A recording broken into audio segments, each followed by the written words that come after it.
Antes da leitura, eu convido você a pensar um pouquinho a respeito de uma questão fácil de entender e não tão simples de responder. A quem você evangelizou hoje? Para quem, incrédulo, você falou do Senhor Jesus hoje? Tudo bem, ontem. Esta semana, no último mês, estão vindo respostas na sua mente ou ficou um vazio? Procurando lembrar de um nome e ele não vem.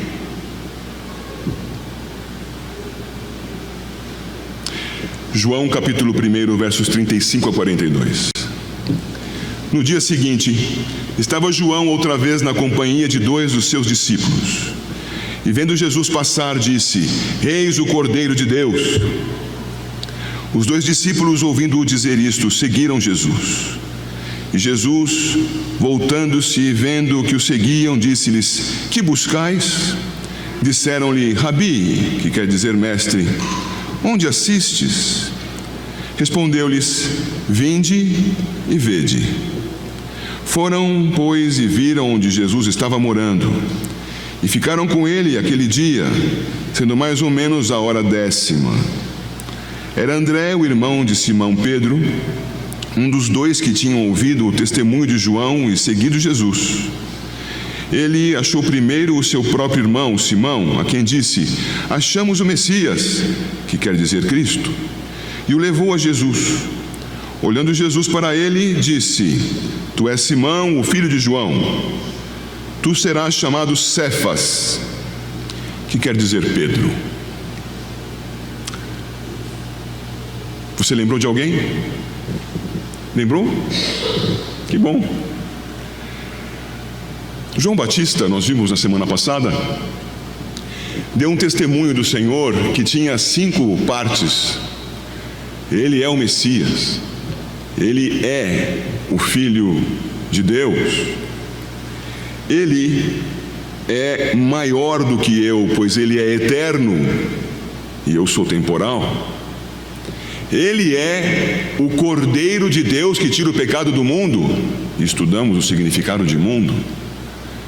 Ele é aquele que batiza com o Espírito Santo.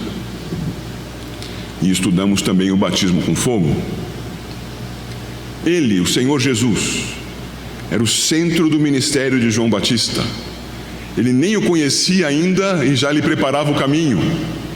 Ele, em obediência ao Pai, preparava o caminho do Senhor e indicava o caminho àqueles que estavam ao alcance da sua influência pessoal. João Batista, meus irmãos, não fazia isto por luxo ou porque queria receber alguma remuneração. Fazia porque havia recebido uma ordem.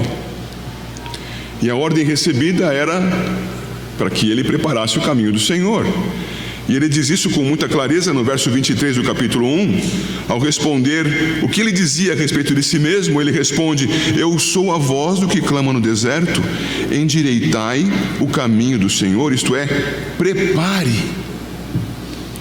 Mas ele preparava e apontava. E ele fazia isso, caros irmãos, de uma maneira continuada. Por favor, vá aí para o seu texto bíblico e observe, por favor, que no capítulo 1, verso 19, começa um parágrafo que já foi estudado por nós, em que é dito algo sobre o testemunho de João Batista a respeito de si mesmo, quem ele era, quem ele não era e o que ele tinha para fazer. Este foi o testemunho de João e segue o texto. No verso 29 é dito: no dia seguinte, e no dia seguinte está João testemunhando de novo. E ele vai testemunhar sobre os 5 aspectos que acabei de lembrar à igreja. Agora veja, por favor, como começa o verso 35. No dia seguinte, e lá está João de novo. Ele está atento ao que acontece ao seu redor e dia após dia testemunha do Senhor. E os efeitos do seu testemunho levam ao testemunho de outros. Na minha Bíblia é preciso virar a página, não sei como é na sua, veja o verso 43. No dia imediato. Portanto, qual é o dia para testemunhar do Senhor Jesus? É hoje. É hoje. Todo dia. Um dia após o outro. Seguidamente. Qual é a oportunidade para evangelizar? Olho aberto. Comunique o evangelho a quem estiver perto. E até rimou. A palavra de Deus nos mostra que isso era feito por João junto aos seus discípulos mais próximos. E nós vemos isso nos versículos 35 e 36. Observa. No dia seguinte estava João outra vez na companhia de 2 dos seus discípulos. E vendo Jesus passar, disse: eis o Cordeiro de Deus. Ele estava na companhia dos seus discípulos. É claro, ele exercendo o seu ministério, atraía, chamava a atenção. Eu não sei de que forma isso pode acontecer com você. Eu não sei se é no trato social que você vai chamar a atenção das pessoas. Não sei se você exerce uma atividade que lhe dê liderança, ou se você, na sua humildade, está lá sob liderança. Mas uma coisa eu sei: você mora numa cidade e logo você se relaciona com pessoas. Você não me parece ser um eremita. E se você se relaciona com pessoas, ainda que essas relações sejam superficiais e poucas, você tem nestes contatos oportunidades para influenciá-las. Agora eu estou sendo bastante limitado, não é? Ao dizer que você teria poucos contatos e superficiais. A verdade é outra, não é? Você certamente tem vários contatos, alguns muito profundos, de gente que é velha e boa amiga tua. O que fazer? Faça o que fez João. João estava exercendo influência no seu grupo mais próximo. Ao invés de ser influenciado ou de desencaminhar as pessoas para pensar em alguma coisa que não edifica, o que ele fazia era, sobre o seu grupo de influência, permanecer anunciando aquele a quem ele precedia. Ele poderia falar da água do Jordão, ele poderia dizer como fica melhor um gafanhoto mais ou menos torrado, esse é melhor cru. Ele podia dizer se a roupa de pele de camelo incomodava, se transpirava muito, como era. Ele não falava nada disso. Ele falava do Senhor, anunciava o Senhor. Nós nos dispersamos muito e nos nossos grupos de influência acabamos não influenciando positivamente, não levando a mensagem do Evangelho. Ele fazia isso. Ele não era mais especial do que nós, ele tinha uma função no corpo. Você tem a sua, mas todos nós temos a nossa área, o nosso grupo de influência. Mas ele fazia essa influência, meus caros irmãos, com muita atenção ao que estava ao seu redor. Você perceba, por favor, no início do verso 36, que ele diz: e vendo Jesus passar. Muitas vezes nós estamos juntos, reunidos, fazendo alguma coisa. Acontece algo muito importante ao nosso lado e nós nem nos damos conta que aquilo aconteceu. Às vezes a pessoa a quem vamos evangelizar ou a quem deveríamos fazer isto está junto de nós e nós não damos atenção para isso. Hoje em dia, algo toma muito a nossa atenção, não é? Agora eu estou feliz de ver que a maior parte de vocês, talvez até todos, estão com seus celulares guardados. Não é proibido consultar a Bíblia em celular, mas você sabe dos riscos. Na hora que você abre aquilo lá, aparece uma chamada e você logo perde a sua atenção. E não é assim também nos nossos relacionamentos? Você já recebeu alguma mensagem, até mesmo pelo celular, de famílias que estavam almoçando e cada um olhando para o seu celular? Estavam todos ao redor da mesa, mas ninguém se conversava. O celular pode ser muito útil e, creiam-me, é muito útil se bem utilizado. Assim como outras ferramentas. E há outras maneiras de nós perdermos a nossa atenção. João Batista não perdeu a dele. Talvez nós possamos manter a nossa atenção também. A atenção de João Batista estava voltada para Jesus. Ele estava com seus discípulos ao seu redor. E de repente, meus caros irmãos, passa Jesus. Se você for consultar os outros evangelhos, você verá que João Batista não ficava isolado. As pessoas estavam ao redor dele. Ele ia para o deserto, a turma ia atrás. Queriam ouvi-lo. Queriam saber dele se os seus pecados poderiam ser perdoados. Queriam ser batizados. Recebiam então a sua exortação, dura exortação. Leia os evangelhos, em especial o de Mateus. Dura exortação. Mas eles iam lá. Então tinha gente ao redor de João? Tinha. Mas a sua atenção continuava voltada para o centro de todas as coisas. E vendo Jesus passar, ele percebeu que Jesus passava. Onde está a sua atenção? Eu sei que você precisa trabalhar, precisa dedicar a sua atenção para fazer bem o seu serviço. Isto é cristão. Fazer bem aquilo que foi posto nas tuas mãos é testemunho de Cristo. Mas é com esta mente que você põe atenção nas coisas, isto é, para a honra do Senhor?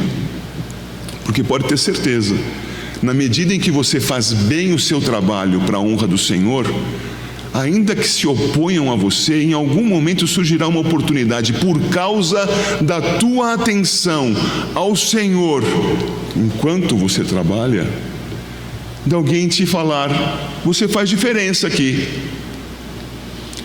De alguém te perguntar: como é que você mantém essa sua atenção tão firme? Como é que você não se distrai? Como é que você não fala isso e aquilo que outros tantos falam? E olha que porta aberta, com os olhos em Jesus para falar dele. Jesus estava passando, João viu ele passar, e o que fez João? 36.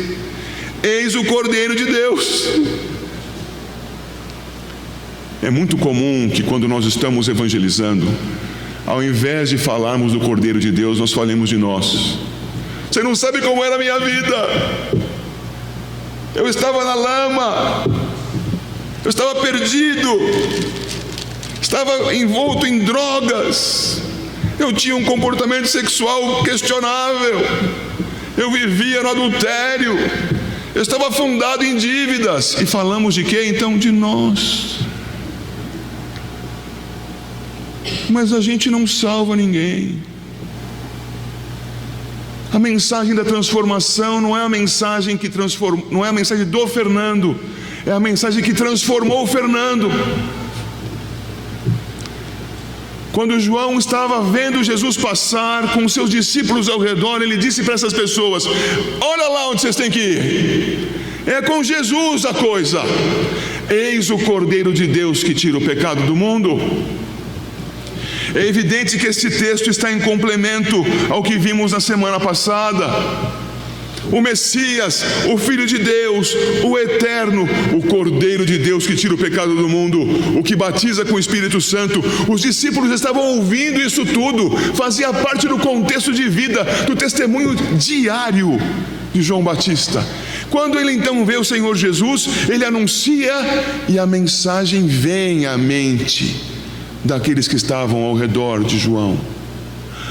É este então, é dele que você vem falando. Percebam que é dia a dia, e apontando para Jesus. Eu preciso parar aqui e chamar sua atenção de novo. Alguns de nós resolvemos vez por outra falar do Senhor Jesus. Não, hoje eu estou animado, eu vou falar de Jesus. E então começamos a falar de Jesus e as pessoas pensam: mas cadê a coerência? Ontem ele falava, e aí diz algum daqueles cantores populares aí, os que mais se requebram e cujas letras são mais edificantes. Mas ontem ele falava disso e agora fala de Jesus. Será que está no mesmo nível? Ou será que essa pessoa é um poço de incoerência? É dia a dia, é um dia após o outro. É a vida com Cristo, com os olhos em Cristo, que nos faz testemunhar dele dia a dia.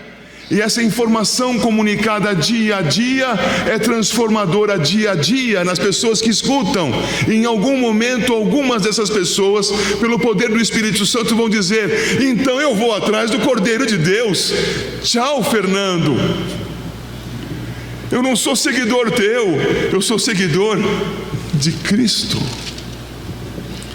E aqui então nós temos João Batista, meus irmãos, fazendo cada uma destas coisas e concluindo o seu trabalho, indicando o caminho. Lá está o caminho. Faça isso. Acontece que esses discípulos se voltam para o Senhor Jesus. Eu peço que você, por favor, acompanhe comigo a leitura agora, dos versos 37 a 39. Os dois discípulos, ouvindo-o dizer isto, seguiram Jesus. E Jesus, voltando-se, vendo que o seguiam, disse-lhes: que buscais? Disseram-lhe: Rabi, que quer dizer mestre, onde assistes? Respondeu-lhes: vinde e vede. Foram, pois, e viram onde Jesus estava morando, e ficaram com ele aquele dia, sendo mais ou menos a hora 10ª. Meus irmãos, algumas pessoas, não se iluda,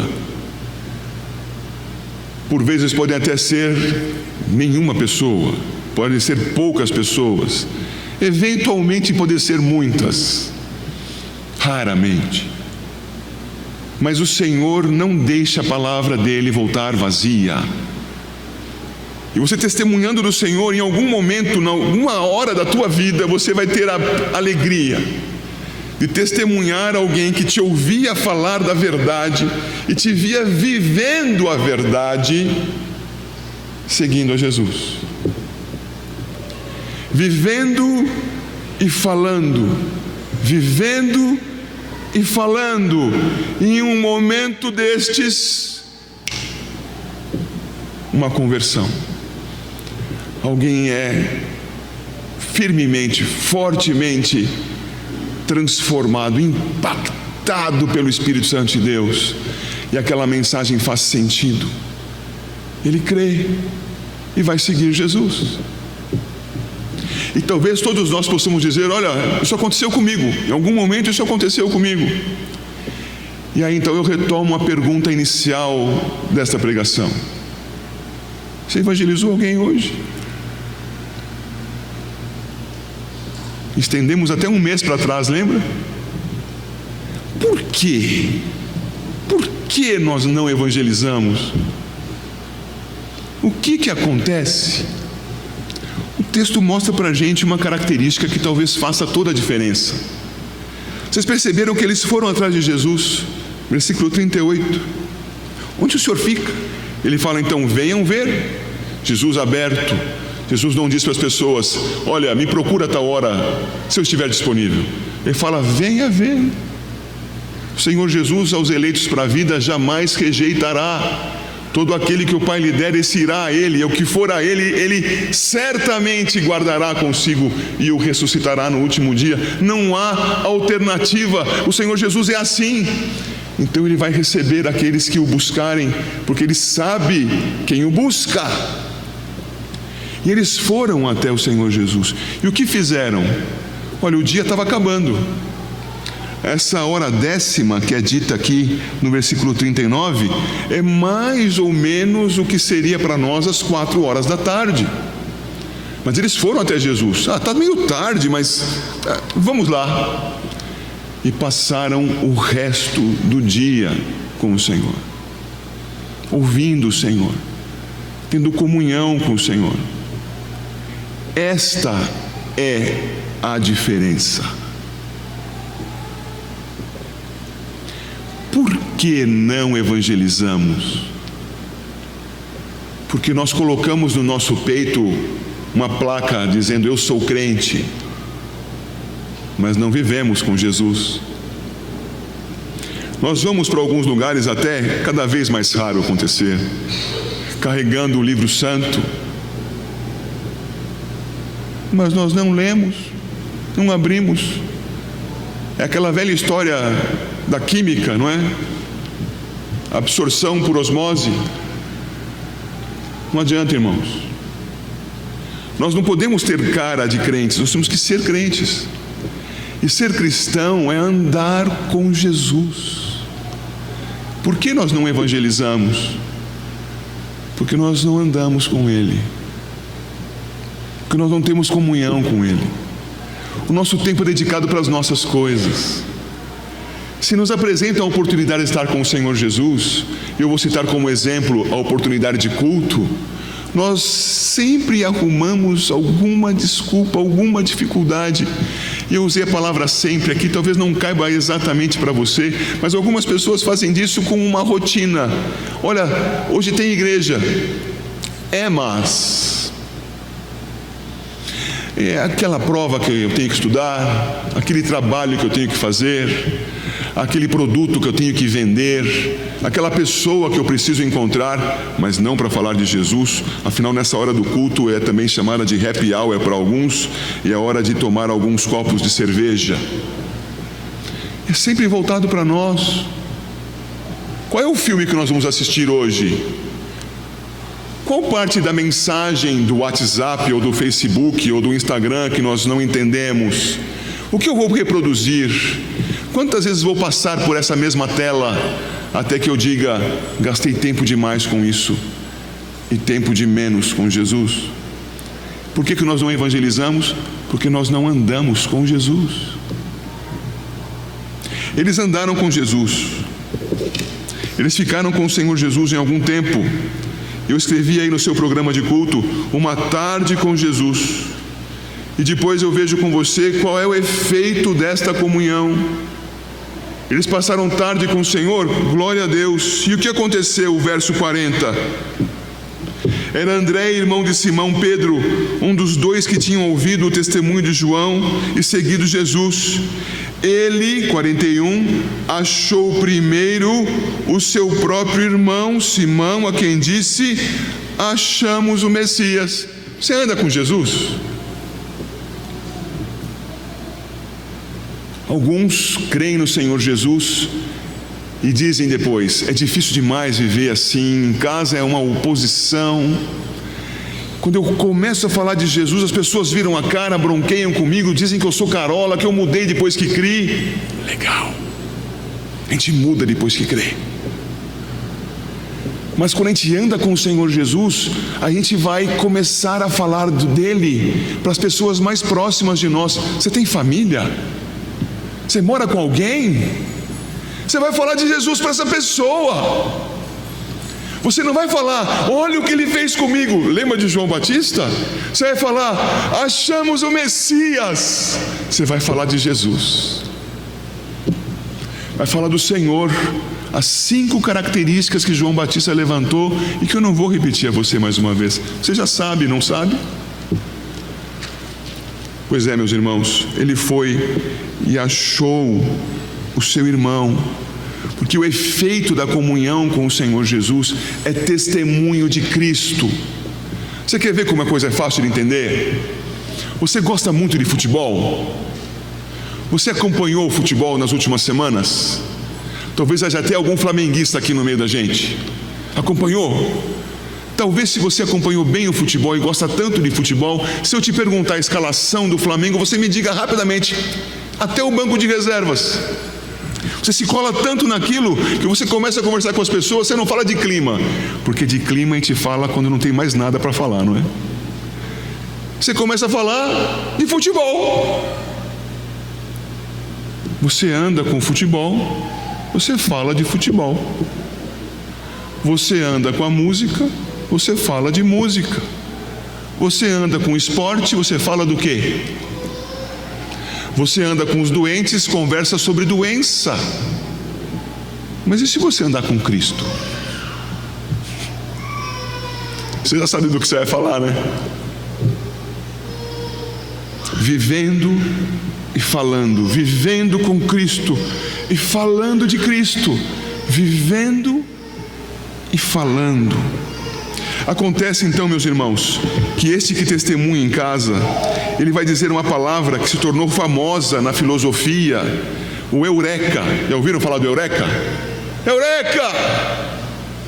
Achei, encontrei a resposta, disse um tal de Arquimedes séculos atrás. Eureka, disse André para Simão. Encontrei a Jesus, encontramos o Messias. Você já o encontrou? Se você o encontrou, você pode dizer para os outros. Agora, se você não encontrou,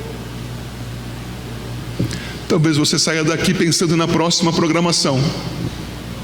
Em que mais você pode fazer na vida para te entreter, para dedicar o seu tempo. Mas se você encontrou Jesus, você vai dizer: Eureka, encontramos. E então o que faz o nosso amigo André? Verso 42. E o levou a Jesus. Eu paro de novo aqui. A igreja rotineiramente imagina que existe uma pessoa que evangeliza. O pastor da igreja. Então você quer que alguém seja evangelizado, o que você faz?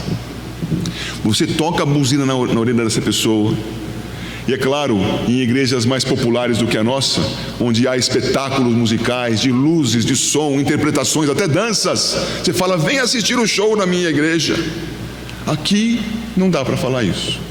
Aqui você só pode chamar as pessoas para virem adorar a Deus e estudar a palavra. Não tem espetáculo. Então os bancos ficam vazios. Mas o que você precisa fazer? Você precisa falar de Jesus e levar a pessoa a Jesus. Como você faz isso? Levando até o pastor? Levando para a igreja? Não.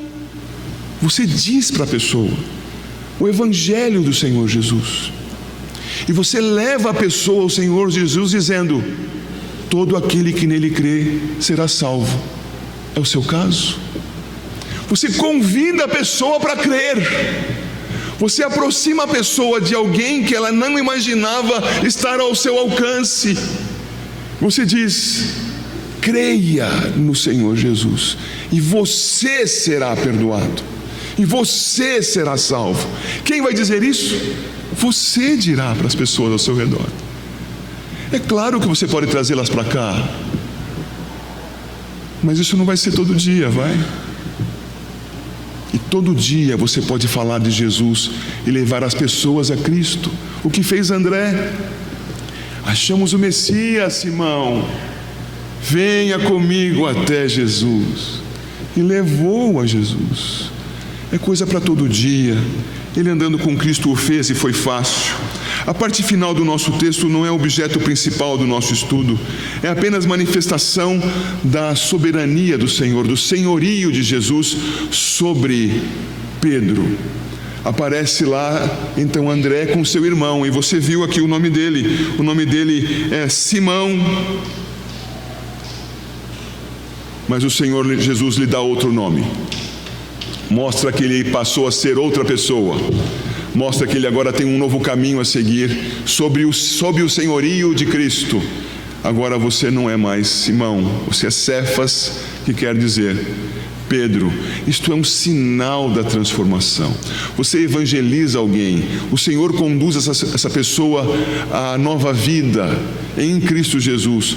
Esta vida será transformada. Se você duvida disso, talvez seja porque você não passou por uma transformação. Mas quem crê em Cristo Jesus é transformado ao conhecê-lo. Então, fechando, resumindo, estou falando com você sobre viver com Cristo, andar com Cristo e, por isso, falar de Cristo. Isto que eu estou apresentando a vocês é o lema da igreja de Santo André daqui para frente, em particular em 2020. Vivendo e falando. Vivendo com Cristo e falando de Cristo. Quando? Como? Na rotina, no dia a dia. Esse é o nosso motto. Vivendo e falando de Cristo na rotina. como fizeram aqui os nossos irmãos do passado, e como eu espero que você faça no seu dia a dia daqui para frente.